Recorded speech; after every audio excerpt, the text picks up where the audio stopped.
You know what old Jack Burton always says at a time like this? Come on, then.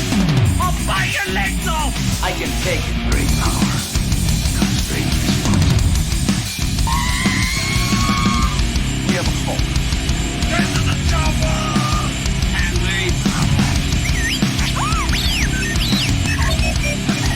It's the flesh wound. I am the Father.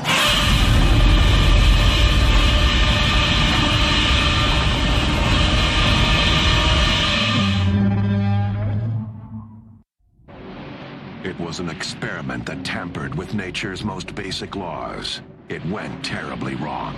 It was buried 5 miles down.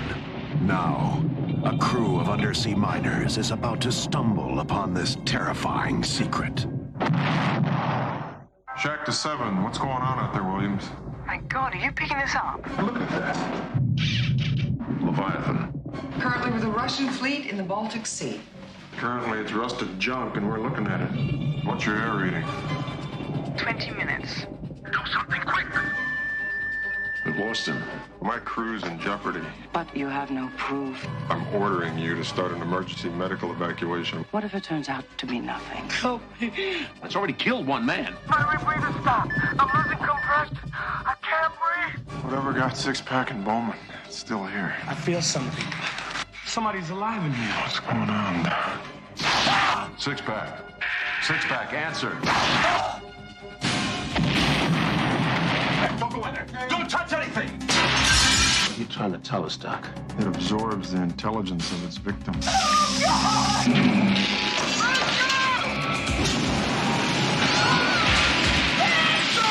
Thank goodness you're still alive. When are you coming? I say we protect ourselves.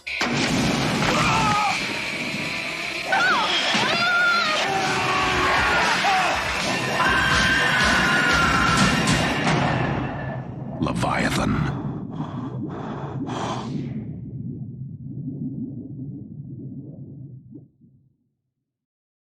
And welcome back to the 27th episode of Sludge Cast. Of course, you got Sludge here, and across from me, I got Mark. And our brother from Texas, Ruben. And we are here tonight on Monster Movie Stompdown bringing, is this the first listener request we've done? I think it is, but Well, I can think so. Other than Jada's alien. Okay. Yeah. Request. So technically, she's family part of it. But so, yes, Jada did request aliens, but outside of that, yes. This is the first listener request. Awesome. Yeah. This movie was requested by none other than Justin McLean.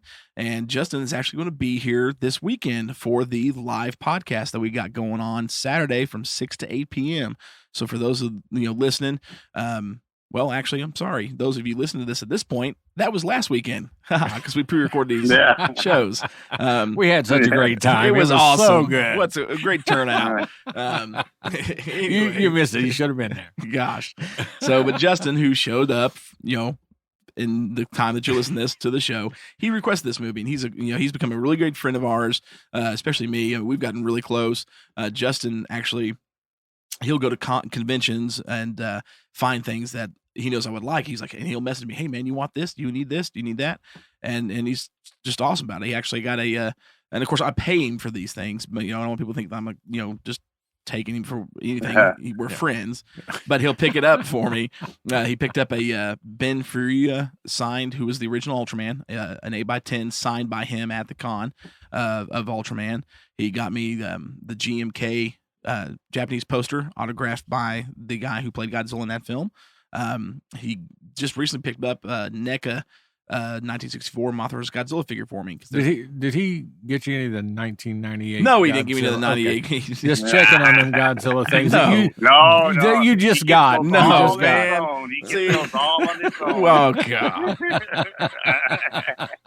I thought we got this discussion out before we recorded the show, but apparently not. So let's listen, listeners, because we're big Godzilla fans here. We know I am. There's always this constant back and forth about 98. I bought, and for a great deal, mind you, I bought a box of Trendmaster Godzilla figures. We got Godzilla, Rodan, Ghidra, Biollante, Mothra, Batra, Gigan, all with cards, and even a little one of the little eggs they had hatched out Rodan for $40. Okay, the buy latte alone goes for more than that, so it was a steal. Yep.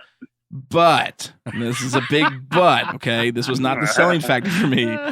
It also came with 4 of the baby Godzillas from the '98 movie, Yes. and 2 little tiny. They're like squishy feeling, but Godzilla figures of the Godzilla from '98, and like 2 of the human characters were in the box. And an egg. Did you say an egg? Well, yeah, the And egg's got a yeah, baby. and Yeah, an so egg. 3 of the babies, and then 1 that's actually in an egg. Yeah. So yes, okay, I got did- more Godzilla '98 figures. Yes. But I did not buy the '98 figures. They just came with what I purchased. So how many 98 figures and magazines do you have total right now? Tell- Yeah. Dang it. Let's see, including little squishy guys. Yeah. Where I am up to 4, 5, 6, 7. 7 of them. accidentally got 7. Accidentally. Actually, yeah. I do. Yeah, Okay, it's an accidentally. accident. It was an I will take full credit of purchasing one of the little oh man, Ruben, what are they called again? I keep forgetting the little tiny ones that you get in the little eggs from over in Japan.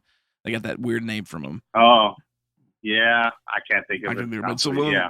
one of the little mini figures. Okay, I got that one. I bought that one. Yeah. You You know, bought it. I bought it, and then the poster book. Okay, Yeah. because Okay. Just I'm not just going to bring checking. up the word. I I'm was not just going to checking. bring up the word. We're No, here for Leviathan.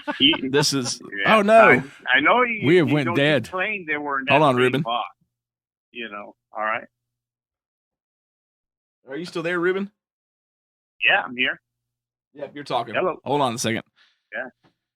What happened here? What is? There it is. Hello. Okay. There we got. So we had a temporary loss of Yeah, power. technical difficulties. Our Wouldn't have headphones- nothing. I think Conspiracy. you were trying to cut me off. Yeah, You know? No, no. Yeah. Cut that mic. No, cut you were that still mic. recording, man. So you could have been saying whatever. We have no idea at this point. So we may just keep that in there. I'm gonna edit that out. It happens. This is what happens when you bring up Godzilla '98 on the show. Okay, Well, it just yeah. crashes everything I'll- down. Well, maybe it Look, happens look, when what somebody got lies about how. recorded, you didn't hear. But you got what I said that you didn't hear is you claimed that was not in the box. But I'm thinking that you walked in, you bought those, and then this guy had them on the site there, and you saw that, and you begged him to sell them to you. That's what I'm No. I am tending to believe what you're saying I there, met the Ruben. guy I think that's right. I met the guy in the parking lot. He had them prepackaged, like it was all together. yeah. Right? Yeah. I had no such thing happen. No such thing. No. You made the Jeez. buy in a parking lot. I can see it now. All right, Trench coat, the whole 9 yards. So Justin McLean, this episode's for you. Yeah. But, and yes, I got more Godzilla '98 figures. I can't believe it. Yes, he You did. know, whatever. Okay. Okay, we'll go on. But so this time around, since we've got Justin requested us, Justin actually got on a little bit of a underwater monster movie run about a month or so ago, and he knew I was a big fan of them, and we were talking back and forth, and there was a couple of them that we actually hadn't seen yet, and we were going through the list, and we found one called The Rift that openly is supposed to be extremely bad. He watched it. I've ended up finding a copy, put it on the Plex. I still have yet to get through that movie, but the payoff, it's like the entire budget of that movie was just for like the last scene with the creature. Apparently it pays off and it's worth it, but everything else is absolute garbage. Actors, sets, whole 9 yards, script, writing, they just didn't care. But so I want to see that one. But we were talking about it, and he's like, man, do Leviathan, do a monster movie starring on Leviathan. I'm like, absolutely. Like, I love this movie. This was one of my staples as a kid. I don't remember when, maybe the TBS was when we first saw this. Could be. When they were doing all the cool monster movies back then. I mean, I love this movie because, I mean, first off, it's got Peter Weller, okay? And Peter Weller is freaking RoboCop, man. Not only that, of course, I mean, as a kid, I loved RoboCop. I still love RoboCop now. The first and second one, not the third one or the remake. We'll just go ahead and clear the air on that. But the Peter Weller films. But he was also of Unknown Origin. Now, of Unknown Origin was actually another film done by the director of this movie, George Cosmatos. George Cosmatos actually did the second Rambo movie. He did Of Unknown Origin. Dude, he did Tombstone. And Tombstone's an amazing flick. Excellent movie. So, Yeah. So, of course, Peter Weller, as a kid, I would just watch him in anything. And when I saw he was in it, it was great. Underwater monster movie. I love it. This did come out in 1989. I think this came out in March 12th, 17th, something like that. Early March. of 1989. And it was right in the middle of the big underwater monster boom. I mean, you had The Abyss come out at that time, Deep Star 6, and of course, The Rift we talked about, Justin were talking about, came out around that time. So they came in a plethora of underwater monster films, but this one definitely thinks stuck above the rest, okay? So let's run through the plot real quick. Super simple, pretty much the same thing as Deep Star 6 or any other ones. You've got a mining crew mining for silver at the bottom of the ocean. The crew, of course, is headed by Peter Weller, whose character's name is Beck, and during one of their outings to do, mining for silver, they come across a sunken ship called Leviathan, a Russian ship. Two characters, one played by Daniel Stern, named Six Pack, who Daniel Stern is amazing in this movie, and then Amanda Pays, who was, of course, my childhood crush because of the Flash series. She's in this, so of course I love the movie even more. She plays Willie, or Williams, but they call her Willie in it. They go on to this ship, and Six Pack finds a safe. They take the safe back, and in the safe is a bunch of different items from the Russian crew. Come to find out that they're all deceased. They have their little logs in there. And there's a bottle of vodka, which gets taken by Beck, or Peter Weller's character. And but Daniel Stern finds a little flask and sticks in his back pocket. And of course, the crew try to sneak the vodka out, but Beck, or Peter Weller's character, replaces it with water, but doesn't know that Daniel Stern's got the actual vodka in his pocket. He starts to, he ends up drinking it and shares it with Bowman, who's an actress by the name, I can't remember because she's the one I do have to look up, Lisa Albacher, and we'll talk about her in a minute. Yeah. They share this vodka. Well, within 24 hours, Daniel Stern's character, Six Pack, is sick as a dog and starting to mutate into something that ends up killing him. And then he comes back to life as this mutated fish, underwater marine life monster. It also affects Bowman. And it's an amazing scene. We'll talk about a little bit between the two of them. When they die, it's one of the best scenes in the movie. And so this fish creature, they come to find out that the Russians, who actually end up sinking this ship on purpose, were doing genetic alteration testing for marine life to make a what does Richard Crenna, this cast is amazing, call it Homo aquaticus, trying to make men that could breathe other than water. And so chaos ensues. We got an awesome underwater monster in this mining shaft at the bottom of the ocean with the crew, and they have to fight it off and try to escape before it implodes. Voila, same 1980s underwater monster film, story. Nothing major. What makes this movie so great compared to the rest, though, is it's absolutely stacked. As I stated earlier, directed by George Cosmatos, Rambo First Blood Part 2, Of Unknown Origin, Tombstone, great director, especially for an action director, which I think was a good idea for one of these type of movies. He directed the film. The film was produced by Aurelio De Laurentiis and his cousin Luigi, who you all may know, may not know. They're producers, but they were also the nephews of Dino De Laurentiis, famous filmmaker. But it was also produced by the Gordon brothers. Now, the Gordon brothers, you should know. Predator films, Die Hard. They've done Rawhide, Cobra, Rambo movies. I mean, their film length is just huge. I mean, these dudes produced some of the greatest films ever. Was one of the Planet of the Apes of Gordon 1, 2? I can't remember. I know that the music for this was done by Jerry Goldsmith, who did do the Planet of the Apes soundtrack, as long as E.T. and, it's Jerry Goldsmith. Yeah. If you know anything about soundtracks, Jerry Goldsmith is the man for all of it. So you've got a great director, great producers, great composer for this film. It's also written by David Peoples and Jeb Stewart. Now, David Peoples, as far as his career, is awesome because before this movie, he wrote two insanely amazing movies, Blade Runner and Lady Hawk. Yeah. So awesome writer. He ended up doing Unforgiven as well, and 12 Monkeys. And then, of course, Jeb Stewart, who co-wrote with him. Jeb Stewart, now I did have to look him up because I hadn't heard of him, but I didn't know Peoples before because Blade Runner. He wrote Die Hard. He wrote, of course, this movie too. Excuse me. He wrote Stallone's Lockup, Another 48 Hours, The Fugitive, Fire Down Below. I mean, your crew's amazing so far. Okay. Now let's go to the actors. Peter Weller, RoboCop, Of Unknown Origin. It's Peter Weller. We know who he is. Richard Crenna from the Rambo films. I mean, he's a great TV actor. You got Amanda Pays, who, of course, we talked about a minute ago. She was on The Flash. She was, of course, probably more popular than The Flash. She was on Max Headroom. Remember that Max Headroom show? Oh, yeah. She was on it. You got Daniel Stern from Home Alone, and another great 80s horror movie, Chud, was in it as well. You got Ernie Hudson, who, of course, is one of the Ghostbusters. He was in The Crow. You got Michael Carmine, who was in Batteries Not Included. You've got Hector Elizondo. Right now is on, that Tim Allen show, Last Man Standing.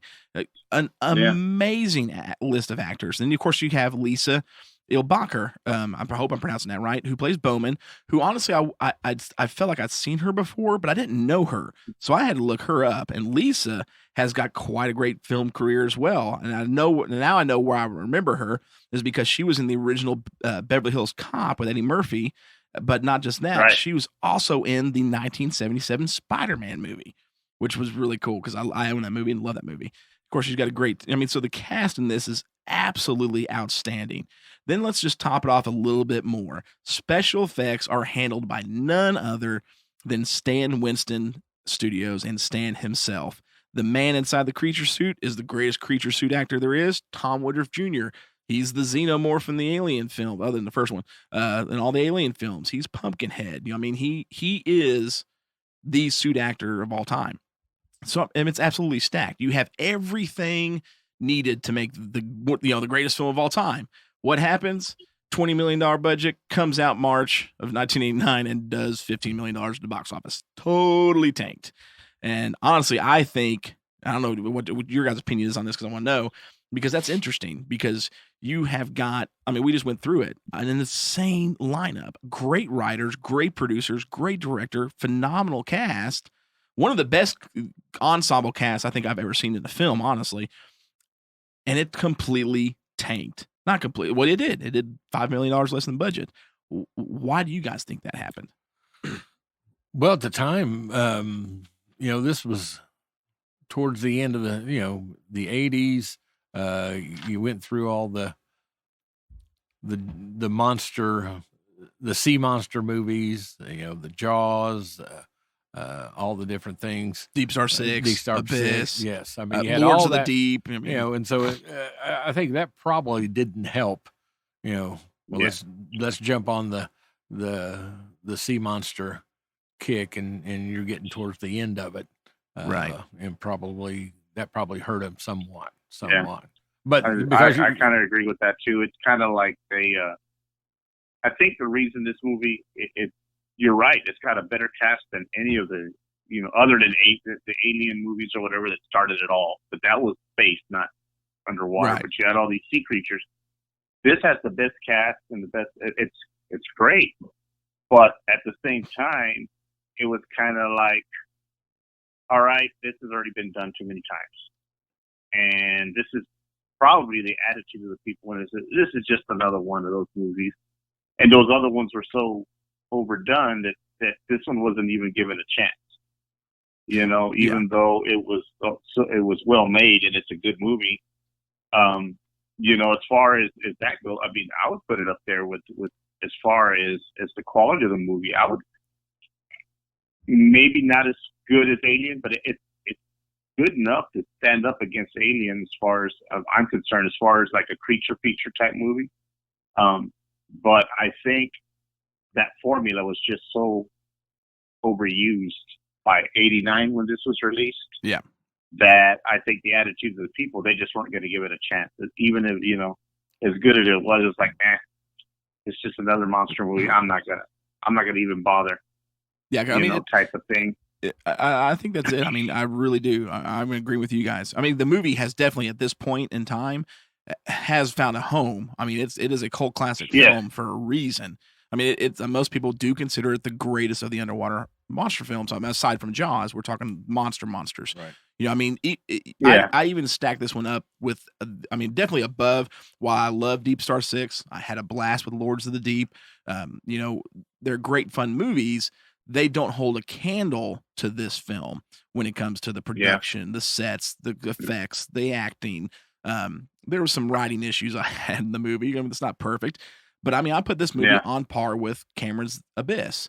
I actually think the special effects in this are better than the Abyss, only because the Abyss was CGI, and that was the beginning stages you know what I mean, of CGI as a special effects, which are absolutely outstanding in The Abyss, but again, they don't hold a candle to the practical effects at the time in the 80s or even in the early 90s. So I'm definitely with you guys on that one. I mean, this thing was, it's to me is a personal favorite. I mean, I don't know how many times I was telling Ruben yesterday, I said, dude, I could probably quote this movie, you know, line by line, you know, because I had a chance to watch it. And I even sent you my favorite line of the movie. You know what I mean? It's like, I love this movie. I probably could honestly quote this thing line by line because it's up there as far as being watched with Godzilla 1985 for me. Yeah, I severely enjoy this film a ton, man. I love underwater stuff. I love, you know, especially water monster movies. Even stuff as crazy as, you know, Roger Corman's Humanoids from the Deep, which is an absolutely absurd film anyways, you know, but it's, you know, it's an aquatic monster, you know, and I love that stuff. So this is right up my alley. So I'm going to love it. I mean, I love Deep Star 6. I love, you know, Lords of the Deep, and Lords of the Deep it's pretty bad. I wouldn't have, you know, if we monster movie stomped down Lords of the Deep, it might get a 2, you know, and that's just for me enjoying it for what it is. Because it's pretty rough. You know, that movie is like, it's like Abyss meets Deep Star 6 is what Lords of the Deep is. But yeah, I mean, I'm with you guys. I think they just, you know, got worn out, especially it's just bad timing. Yeah, because I mean, it's far superior to any of the films that came prior to it in this genre, other than The Abyss. But I think it's on par from The Abyss. But yeah, I mean, by the time you go through all these other films, you're wore out, and you're like, well, I've seen it. Yeah, think about it. I mean, this is like 89, so this is pretty much the end of the VHS era too. Yeah, and where all these B-type movies were out there, and probably when this came out, you know, it's just, you know, it didn't even get a chance for a second win as far as VHS. Do you know if this was released in VHS or not? I'm not sure. Yeah, it was. That. I couldn't find it. My original copy of this was VHS. Okay, see, and so I'm thinking too. I said, well, sometimes movies don't make it great in the theater, but then they make that run in the video stores back then, and then they catch on. I mean, there's so many good movies that have done that, but this one, again, with the bad timing, came out toward the end of the VHS era. You know, when they were going over to DVDs, and maybe the selection wasn't as great because, you know, a lot of, I don't know if you remember this, but, you know, VHSs, they were all, then the DVDs were released, but they were released very slowly and very strategically. So Leviathan probably, you know, wasn't released for a while. It was like a, you know, okay, we're going to do a DVD release in 1990 or 91. This probably didn't see a DVD till what? I think it's here somewhere. Oh man, that was 2000s, I think. Yeah, 2000s. So that too. So I mean, I think that too hurt it because it didn't even get a chance to gain cult status that quickly. Yeah. I don't think it even hit full cult status till the Blu-ray came out just a couple of years ago. And exactly. And then you look at the cast, and you're like, and how well the acting is. And then, you know, it's pretty good acting for the movie that it is. I'm like, man, this is an all-star cast. This is an all-star cast, pretty much. Oh man, and they did phenomenal in it. Everybody did. I forgot. Yeah, I mean, Meg Foster, she's in it.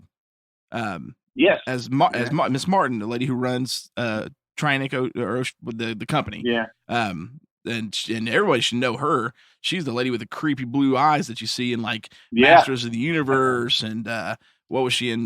Legend of Sleepy Hollow. She was in the Rutger Hauer movie Blind Fury. She was in it. She was in John Carpenter's They Live. So forgot she was in it too, man. Yeah. She's a great actress. You can't help but stare at her eyes. But I'm not sure. I might be confusing her with somebody else. Was she in Runaway? Gene Simmons movie. Oh, okay. So is that her in Runaway?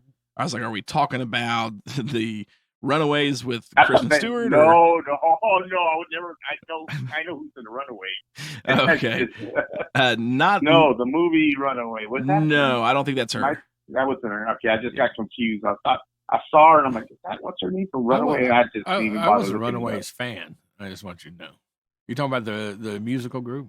Yeah. Oh, I think they're great. Yeah, I love Runaways. The band. Yeah. Hate the movie. Oh, because it's got Kristen Stewart. Speaking of which, that's an all-star cast there. I mean, they all went on to, pretty much all of them went on to good solo careers. Great solo careers. Oh yeah, But Roy's great. so I mean, Joan was definitely yeah. the best, but love that band. But no, that's not her. So, but I mean, this is one of those movies. If you guys, there was no, there's really, technically speaking, there should be no reason why this movie shouldn't have made a profit.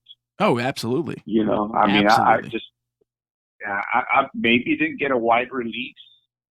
I mean, I have no idea because of the burnout, but it was unfairly.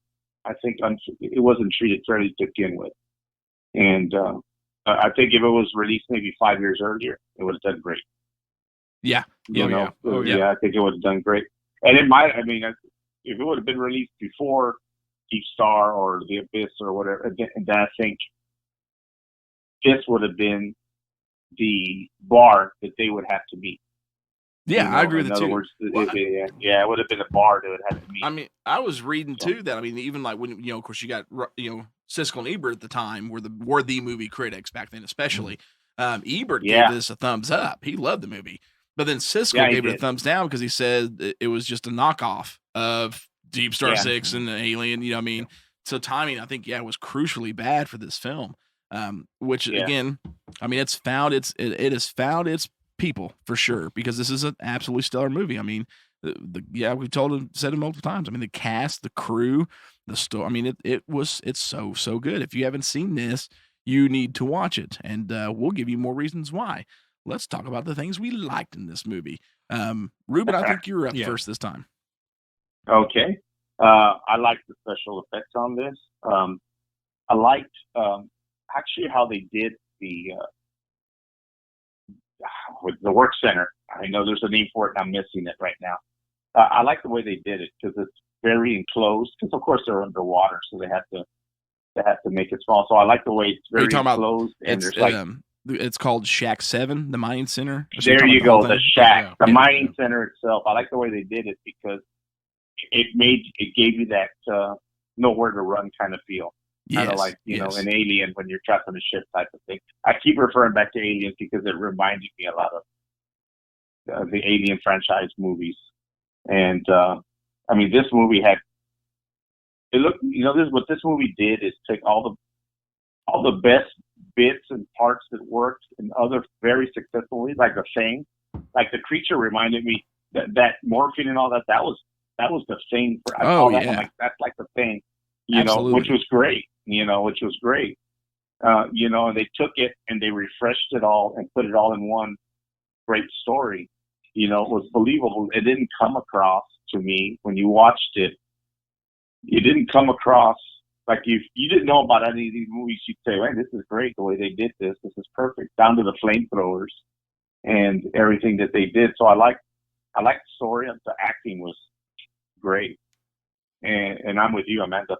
Pace does an excellent job, and she's, easy on the eye. So that's always something. Oh man, she does a really good job in this. Yeah, she does great, and the cast was just great. The only thing I didn't really like about the movie is I thought, although the story was great, I thought it was a slow burn kind of story. But I don't know that they could have done it any other way. So they could build on every character. I mean, this movie built up on every character. Yeah, that is very true. So, and you didn't get that a lot back then, too. I mean, because every character in this movie you really like. I mean, they do. You're right. Yeah. They give great character development to get to know them all. And so I agree with you. Slow burn. Sorry, go ahead. Yeah. So it's a slow burn, but I don't think they could have done it anyway. That's the only thing that kind of but it kind of gets you invested in every character. By the time it gets to the meat of the movie, you're like invested in every character. And so even though I view it as a negative, I don't know if they could have done it any other way, because I think it would have hurt the movie if you weren't invested in those characters. Yeah. Because let's just face it, that's what makes a movie good. Is you're sitting there and you're watching it, and you want them to survive or you want them to die, however the writers decide to do it. And if you don't put enough, because by the time you get into the real action of the movie, you know the backstory of just about every character in there. Yeah. You know exactly what they're all about, what they've been through, what they did, and you just know everything. You know the ones that, are attracted to each other and the ones that are just ready to get, you just know everything about them. So when it comes down to the creature chasing them around, you're invested in the story now. You have your favorite that you probably want, and this one's got to make it, and of course it's hard to not want Ernie Hudson to make it out of there. He's absolutely. just one of those guys. No matter what he plays, you want him to make it. But that's the only thing I really didn't like about it is the slow burn of the story. But like I said, I thought about it, and I'm like, could have they done it? If they would have done it if they would have corrected what I thought was a negative, that would have weakened the movie significantly, I think, in my opinion. Right. So even though I'm calling it a negative, don't know a better way to have done that. They could have done it. Yeah, there's no better way to have done that. I think it added to the movie and it made it a good movie. And so other than that, and because the creature is created out of genetic, so it's not a pre-existing creature. It's not like the creature could appear at the very beginning of the movie or, to speed up the story. This creature is created off of the 2 dead bodies, or you think 3 dead bodies there by the end there. If they're actually dead, I don't know if you caught that, but in one scene, one of them is like, kill me, and he's part of the creature, but he's still DeJesus, Martin Campbell's or Michael Carmine's character. Yeah, DeJesus says that. So, I'm like, okay, are they actually dead, or are they just alive and that creature's just taking them? And so there's just that the only thing I really didn't like about it is really just the slow burn of the story.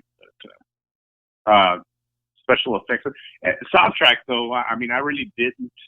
It didn't stand out to me. Even though it's by a legendary soundtrack. Oh man, Goldsmith. Yeah, it is. But that's for some reason it didn't. There's some things I'll bring up. There's some things I'll bring up when I talk about it. I'm very pro the soundtrack on this one, but I'll explain why. All right. Yeah, and it just didn't. I'm not saying I didn't like it. It just didn't stand out to me for some reason. Right. And that's about it, man. In comparison to Jerry's other work, I can definitely see that. It just doesn't pop out there. Right, and do that. Yeah. So that's about it for me. Mark, what about you? All right. Well, obviously we think it didn't get a fair shake. The end of coming out in '89. I thought the movie was the best of the underwater monster movies from that time, and it just got the bad deal of it being coming out late. But I think the actors, was fantastic. The acting was great, and it kept you in it. What was going on with each character in there, and really made you at the edge of your seat. Yeah. And so that was good. It was exciting. And I'd watched it back in '89, watched it again, and it just doesn't change. It keeps you right there. Oh, every viewing, yes, every viewing, and I think that's something that says something about the movie. And the special effects I thought were good, for the time that it came out. When we obviously can't compare it to today from back then, but I thought they were on it, and Stan Winston's crew was doing what Stan Winston's crews do, and get the job done. Yeah. And so I have no negatives on the movie. I liked it, enjoyed it all the way through. Great movie. Yeah. So I mean, I've stated before, I love this film. I love this movie. And we've talked about the cast and everything, and it's everything about it is great. I love the tone of the film. I love the story. I love any underwater monster movie story. I mean, it doesn't matter. I mean, it could be a mutated, marshmallow underwater, and I would totally be down to watch it. So I don't know how much that says for me for these movies, but I'm with you. This was the best of the underwater horror films. I'll be honest. I actually like this, and even though we don't really put this in the same category, but we have to because it's in water, I actually enjoy this movie more than Jaws. And cue everyone booing me at that point. But Are you kidding me? No, Oh, I'm not, man. if Sludge is stuck on a deserted island, and I can only choose one movie between this movie and Jaws, I'm picking this movie every day. I'm not going to argue that Jaws is not a better film because it is a better film. It was the first summer blockbuster that we can go on and on about why Jaws is better, and I'll argue that it is. But for me personally, I do like this film a whole lot more. Okay, I'll give you that. It's your Monster Zero. Yeah. I mean, it really is. Zero. It okay, is. I'll get that. Yeah, right. If I'm picking a non-Godzilla movie that I want a monster movie, this is one of my 3 go-tos. The Thing, this, and Critters. Like those 3 movies, I can watch over and over and over again. In 1998. Oh no, okay. No, not that one. I'll let that. I don't even remember the last time I watched that. See, and if we're talking underwater, I would pick Creature from Black. Oh Lagoon. yes, that's definitely. true. Definitely. I mean, but yeah. Sludge. Yeah, that would be me. I put those the Universal horrors. They're different. That's a league of their own, man. Yeah, you're right. That's a whole different category. Yeah, that's special category there. But I mean, so for this one, I mean, I loved almost everything about it. I mean, literally everything about this movie I loved. I loved the special effects. Stan Winston, like always, his crew is just top notch. I mean, not that the special effects in Deep Star 6 weren't that great. They were really good. I mean, the creature looked really good, but they don't hold a candle to Stan's special effects. I mean, we're talking Terminator. We're talking Aliens. Jurassic Park. His special effects have always stood the test of time. Even Tom Woodruff Jr., who plays the creature, and Alec Gillis, who was working with Stan at the time, they end up leaving and starting their own company. They had the same techniques. I mean, those special effects, the Predator, Harry and the Henderson, I mean, that stuff looks real. Yeah. And for 1989, it still looks pretty dang real when I put it on the TV. I think the best investment those producers made was hiring Winston and his crew to do this movie. Oh, absolutely. Yeah. I mean, you could argue that the cast was a better investment. I'd say no. I think it was getting Harry Winston, and because it gave the movie credibility. I think. I do too. Especially that's another thing. Yeah. Especially because I don't know that you could have found anybody else to pull off the creature in this movie, because this is a mutation. You know what I mean? And one of my absolute favorite scenes in the movie is when Six Pack has died and they've got him on the table in the infirmary, and then Bowman has killed herself because she's her hair's falling out and her skin's scaling like Six Pack's, and she goes in and sees Six Pack. She's the first person to see him other than Peck and Doc. She goes to the showers and slits her wrist, kills herself. So they put their body in the infirmary, but then her body gets up and moves because it's mutated, it's still alive, and starts to fuse with Six Pack's. Yeah. That scene is that's one of those scenes where it's like, you better not be eating food if you got an easy stomach when that happens, because it was disgusting and looked awesome. But this creature is huge, and this creature has got tendrils and almost these little eel-like things that come out of it. It's got a massive, almost like gulper fish head, and I mean, big, huge, monstrous size arms with claws, and almost like a long tail-like appendage. I mean, this thing is nasty looking. It's not uniform whatsoever, and it's got to be able to do quite a few things and move around and do stuff. And so it's just disgusting. It does. Ruben said right with the Thing. It's the underwater The Thing. This thing's morphing and mutating constantly into. There's elements of so many different types of sea life and these people at the same time, and Stan just he just knocked out the park with this movie. I mean, to be able to pull off what this creature looks like, you couldn't have done anybody else but Stan Winston. Right. There's just nobody at the time that could have done it. Maybe Rob Bottin. I mean, I would give Rob, Howling. Rob Bottin was pretty good. Give him a shot at it. Yeah. He might have been able to, but I don't know. Yeah, not as good as this. The experience Stan Winston, the experience Stan Winston had at the time. Oh, absolutely. Versus, that's a good name to throw out there. But, and then when you think about what he did in the Howling, but. Oh, yeah. I think you look at American Werewolf in London's. What's that? Yeah. I just think Stan Winston's name lends. Oh, like I so much credibility. Yep, yeah. Absolutely. Yeah. Absolutely. But I mean, so I love the monster. I love the special effects in this. I love the cast and crew.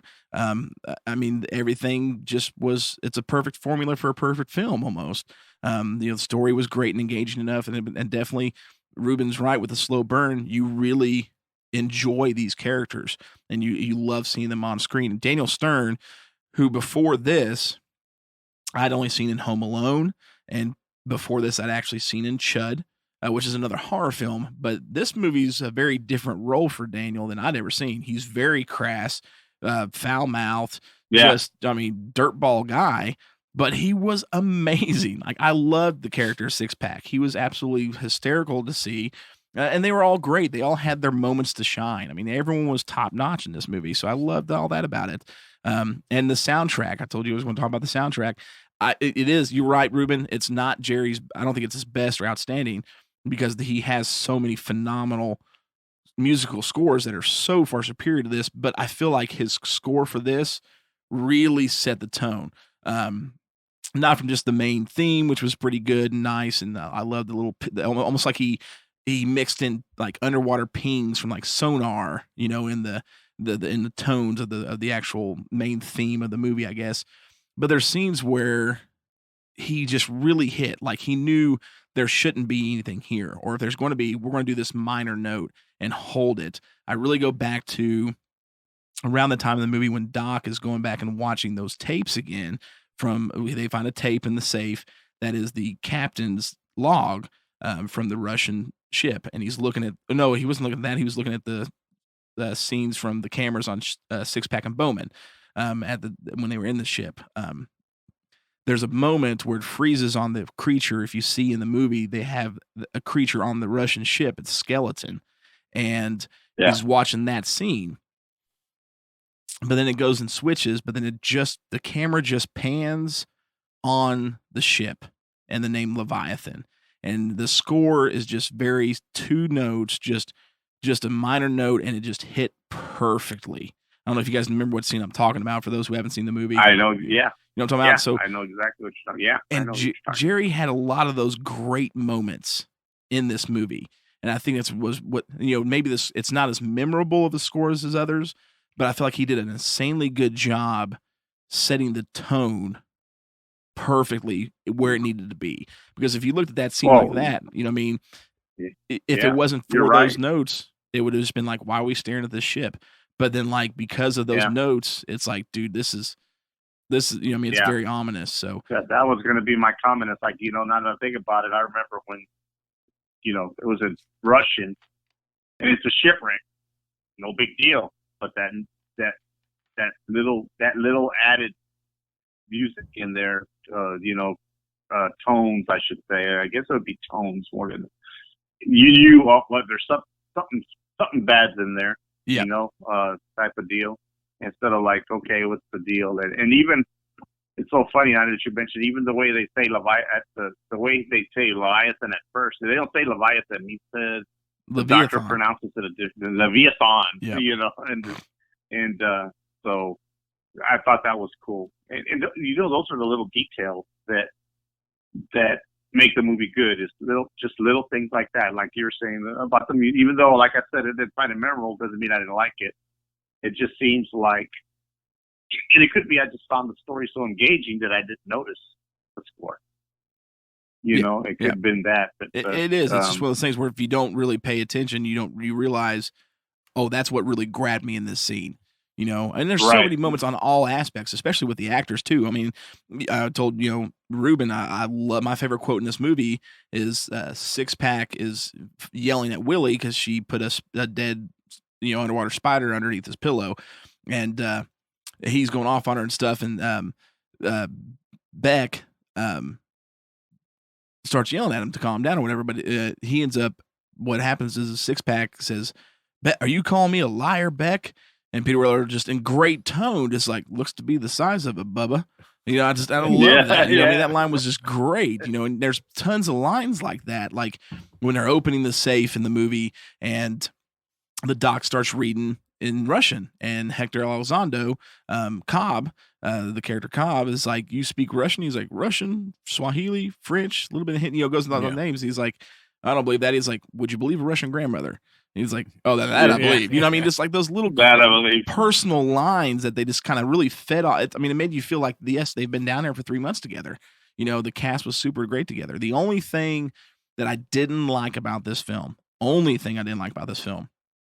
was at the end, actually, when they you know, you at the end you've got Jones playing, you know, Ernie Hudson's character, Beck, Peter Weller, and Amanda Pays' character Willie make it out of the mining shaft. And they're on the ocean, waiting for, it ends up being the Coast Guard coming.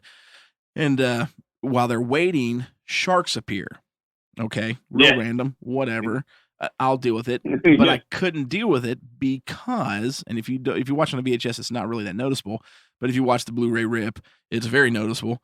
When the shark goes by Amanda Pays and starts to swim off, at the very bottom of the screen, you can see the sand. And they're supposed to be, you know, the mining shaft was 2 miles below the water, but that brief moment, you can see the sand. And the other issue that I also have, of course, I'm a Florida boy. I was born and raised in the swamps, pretty much the area because of my dad, but we were, you know, the beach is right there. And if you're a water boy, especially the beach, you know there's a color difference in the ocean water when you're that far out. It's much darker. It's a deep blue color, no matter what ocean you're in. Most of that scene, it was more of a greenish blue, which what that does is it tells you it's closer to the shore. It's closer to the shore, you know? And so that was my only issue. And then of course Jones dying, you know what I mean? The second creature shows up and Jones tries to push it off, you know, so that they can get Beck and Willie onto the Coast Guard helicopter. So I hated that he died. It's not that it was a bad scene. I mean, it worked great and he did a good job. Yeah. But I was like, oh, because you love Jones and he made it. It's like, oh yeah. Like, oh exactly. No, yeah. We're just kidding. He's not making it. But so my only real complaint was just the shot there with the shark where you can see the sand. And most people who just don't live on the water, I guess, probably wouldn't even notice the color differences and going, yeah, that's not deep water. That's, you know, they're 20 feet, 10 feet, something like that. You know, it's like, that's not even 20 feet. Honestly, that colorization, I mean, you're talking maybe 8, 6 at, you know, at that range. Yeah. So that's the only thing that really kind of drove me crazy. The only thing that drove me crazy about that movie. But other than that, man, I mean, I loved absolutely everything about this movie. Everything. All right. So now here's the big question now, because now it's time to figure out the stomp rating. We decided the stomp rating before the movie, but now that we've talked about it, I was even thinking like, I don't know if we gave it the correct stomp rating. So now we've talked about it. We've talked about the things we liked, how much we liked this movie. Are you guys sticking with your original stomp rating? I'm staying with the 3.5. Yes, I am. 3.5. Yes, I am. Ruben? Yeah, I'm staying with it only because,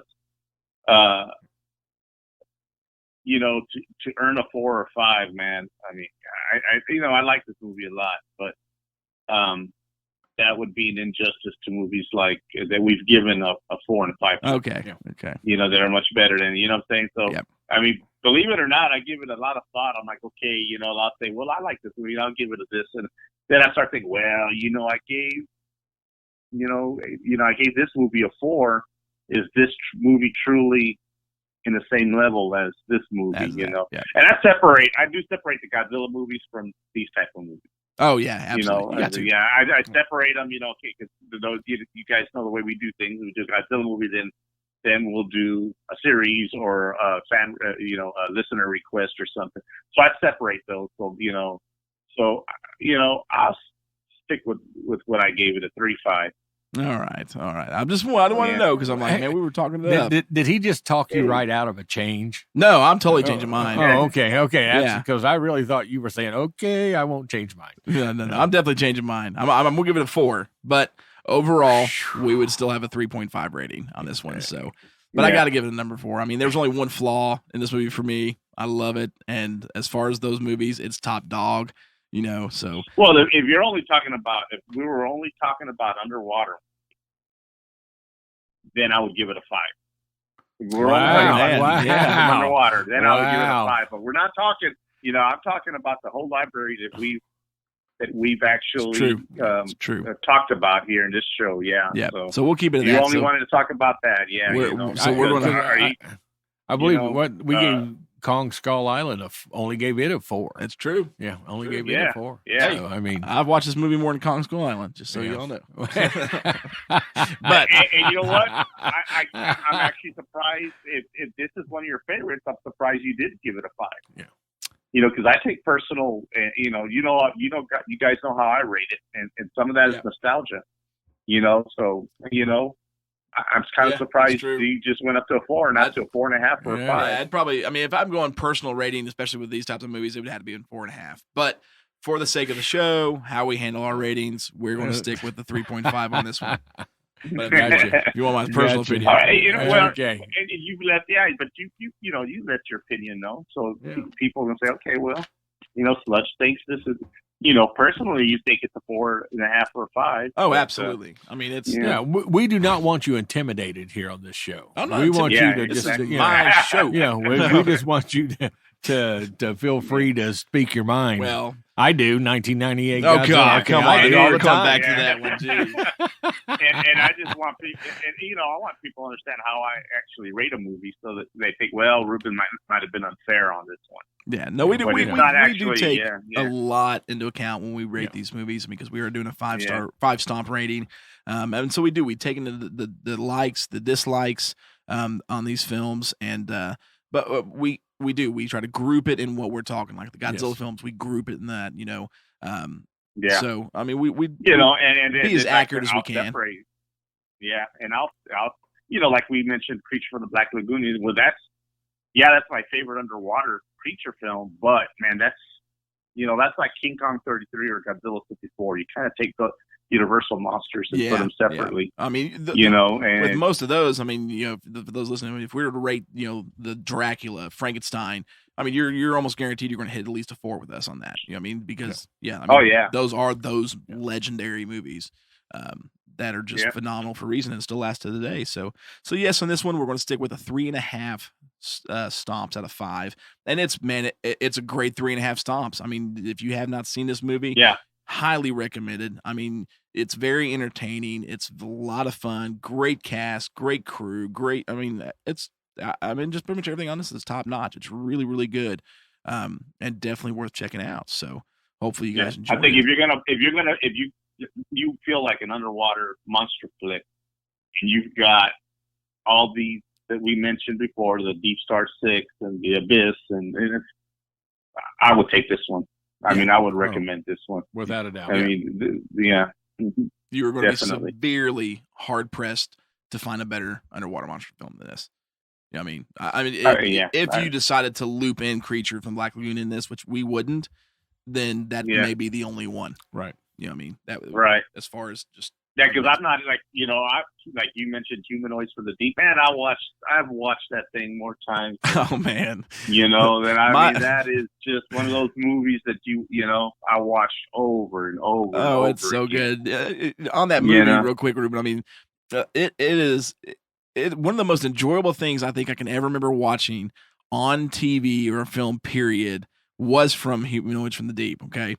And I wouldn't recommend this movie for the kids, okay? Because there's some, not a kids movie. I'm not a teenage, maybe late teens, 18, 17. Because there are unfortunately some mature things that happen in here in really weird ways. But when there's like a little town fair going on at the docks, and the humanoids, the creatures come up and start attacking everybody, but then all of a sudden, and these people are like, it's in like Louisiana or somewhere, so they're all like rednecks. Well, they're all freaking out at first, but all of a sudden they're like, why are we freaking out? And they start grabbing like 2x4s and things and beating these creatures to death. It was awesome. I remember watching that and cracking up. I was like, dude, that made the whole movie for me, just watching this town turn and start beating these things. It was great. Yeah. That is a good that's a good movie. I do like that movie. So but that too, I was like, okay, that's Roger Corman. Oh yeah, I kind of separate Roger Corman out there. The dude's a legend. A little bit. I mean, he is the B-movie legend. He was actually, he was actually who they went to, one of the first people they went to do Alien. Really? Yeah. And actually, no, I'm sorry, he was the first person that they went to do Alien. And Roger read the script. At the time, it was called Star Beast before they changed the name. And he read the script and absolutely loved it. But then told O'Bannon, go shop this around. This is too good of a movie. Shop this around, and if nobody picks this up, then bring it back to me and I'll buy it and make the movie. He's like, but you really need to shop this thing around. So it was Corman who gave him, the confidence to actually O'Bannon to shop this thing around and get somebody, and that's what ended up leading to Ridley Scott. So thank you, Roger, for giving us Alien with Dan O'Bannon, because Corman's great stuff. I actually watched of his the other day, Forbidden Worlds, which was made back to back with Galaxy of Terror, same sets and everything. What a weird movie! I mean, his movies are just it's Roger. It's Roger. Yeah, man, he's the king of finding people too. I mean, a lot of people made their careers with Roger Corman. Robert Englund, and I actually thought Sid Haig. I was under the understanding, or I thought that Galaxy of Terror was Sid Haig's first film with Robert Englund because it was his first major role. But Pete from Good Beer Bad Movie Night, Pete Quint, he actually proved me wrong. He was like, no, dude, there was another movie that Sid did before then, and it was called Spider Baby with Lon Chaney Jr. in it. And I was like, really? I mean, like, I need to check this out then. And it was 1950 something, or no, early 60s maybe, black and white film. And Sid Haig's in it with Lon Chaney. That movie's absolutely amazing. That is such a good movie that it's on we'll be on the Plex soon because I'm getting it. I recommend everybody to check out Spider Baby. You want to see, of course, great performance from Lon Chaney, absolutely amazing. And Sid Haig plays this special kid, I guess. He's kind of reminds me almost like one of the people from the movie Freaks. Great movie though. But so I was wrong. I always thought Sid Haig was from Galaxy of Terror, but nope. Spider Baby with Lon Chaney Jr. There you go. Which is really cool. So, all right. Anything else you guys got to say about Leviathan? Nope. No. All good here. It's if you want to put it in the category for sea, it's the best of the underwater sea creatures. And, absolutely. Other like that. Yeah. Absolutely. It's a definite watch. Yep. Oh, multiple watches in my opinion. So, all right, guys. Well, again, thank you all so much for listening to the show. If you haven't seen Leviathan, hopefully you've got enough from us to go pick it up and watch it because it's definitely worth the watch. Hope you enjoyed the show. Of course, now we'll be back next month for the next Godzilla film is going to be Terror of Megodzilla. We're going to round out the Showa era before we kick it into the Heisei series. And then the second movie next month, we did challenge Mr. Pete Quint from Good Beer Bad Movie Night on the last episode to find a monster movie that Sludge has never seen. He zapped you quick, too. Very quick. Yes. First suggestion out the box when we were messaging was a movie I'd never seen. It is actually it's a Mexican film. It came in 1961 called The Ship of Monsters is what we'll be viewing. I have never seen it. It is a sci-fi Western horror movie that looks absolutely amazing and right up my alley. Now, Ruben, have you seen this movie? No, I have not. Okay. But you've seen some like that? I've seen some like it. I was texting back and forth, and I said, man, you sure didn't have a Mexican wrestler in it? Right. A Mexican wrestler. Okay. And many of those movies had that in there. And I never stopped and thought about it. I mean, because, when I'm thinking of monster movies, I mean, if it's American, European, Asian, I've seen it. You know what I mean? But I never once thought, like a Hispanic or Spanish monster movie, because I've seen a lot of Spanish monster movies, but not till really Del Toro hit the scene. You know what I mean? When he hit the scene, 2 decades ago, that's when I started paying attention. Like, oh man, there's some great, Spanish horror and stuff. I mean, mainly his stuff. Well, down here in South Texas, the Hispanic cultures, there's a whole South Texas. So there's channels that will show these type of old movies all the time on local TV. So, I don't remember this one though at all. Oh man! But I have vivid memories of a kid. I don't even know what they're saying, but all I know is there was creatures and there was a Mexican wrestler with a mask on fighting these people. And it was just like that. It was in a western. That's awesome. Somewhere in a mountainous area or something, in a cave or something, and the of course the hero is always and the one that always comes to mind is Mil Máscaras. Which translates to, basically 100 masks or 1,000 masks is what it translates to. So it's always Mil Máscaras, and he's the hero, and there's creatures. Sometimes it's creatures, sometimes it's a Western type of movie, but those type of movies actually were prevalent down here. Well, I'm excited about this one. This one looks amazing. I mean, apparently these two alien ladies from Venus, I think, or somewhere, they're alien. They're ladies and they look normal. Kidnap a cowboy and take him onto her ship. And there's just, I guess, monsters and robots. And I watched the trailer for it the other day, and I am ecstatic. This is going to be an absolute blast to do. So, boy, you know what, that sure does sound familiar. Man, I might have seen it, not even known it. I guess when I put it in and watch it, then I'll know. Yeah, I watched the trailer. It sure sounds familiar. Oh, I definitely hadn't seen this.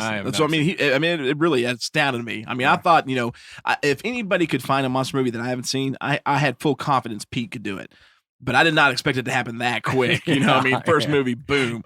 I was like, all right. So of course, he probably has a Rolodex there with like, okay. Let me get ready. What is Sludge seen or not seen? Oh, come on, really? You have the filing cabinet, like, let me see, and probably just randomly picked one out, blindfolded, and said this was it, and he got you right away. Oh man, nailed it. So, and I'm excited about it too, because I mean that's the second episode next month, but we will also be having Pete as a special guest. He will be coming over from the Good Beer Bad Movie Nights show that he does, and will be doing Ship of Monsters with us. He actually said, he's like, I'm glad that this is one of them, because on their show he does a 6-minute synopsis of the movie, and it's great. I mean, some of them are absolutely hysterical. They just did the Guyver. Was one of their newest episodes, and I laughed horrendously through that show. That episode, I absolutely loved it, and especially his synopsis is great. But he had said something along the lines that he had messed up the synopsis when they did this movie on their show like a year, 2 years ago, or something like that. And so he's like, I need to redo it. So I'm like, well, you're the guest, and you're going to do the synopsis. So next month for the Ship of Monsters, you will not be getting the synopsis and rundown from Sludge. You'll be getting it from our great guest, Pete Quint from Good Beer Bad Movie Nights. So I'm pretty excited about that. Awesome. Awesome. It's going to be tons of fun. All right. So, and where are we at on Sunday? Oh, yes. This Sunday, which, well, actually, I'm sorry for those listening because we pre-recorded last Sunday. We will be or have gone to the theaters to see the 1933 King Kong is making it through for its anniversary. Now, Ruben, did you get your ticket? Are you going? I wasn't, but I am now, because with all this stuff going on with the coronavirus, RJ may be here. That's awesome. And so now, his semester's basically over. Just to put it that way, his school shut down, and he's not going back. I mean, he's going to have to take online courses or whatever. But that was the problem. Is like, well, he was leaving on last Sunday. He was leaving back last Sunday. But now, hopefully Sunday. He left last Sunday. There we go. Yeah, and so he may be here. So now the plan is to go. So yes, I am.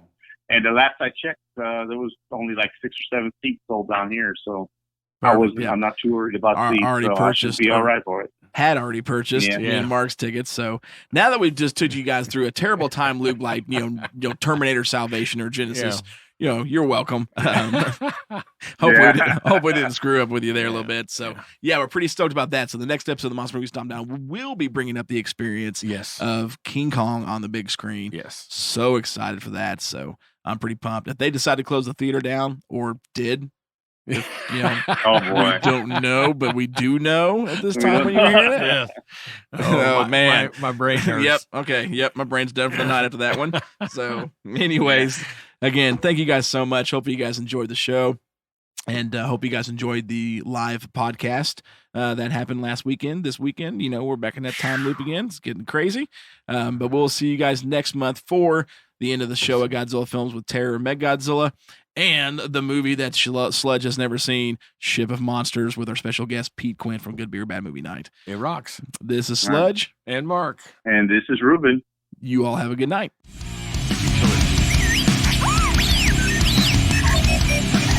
It's a fish movie.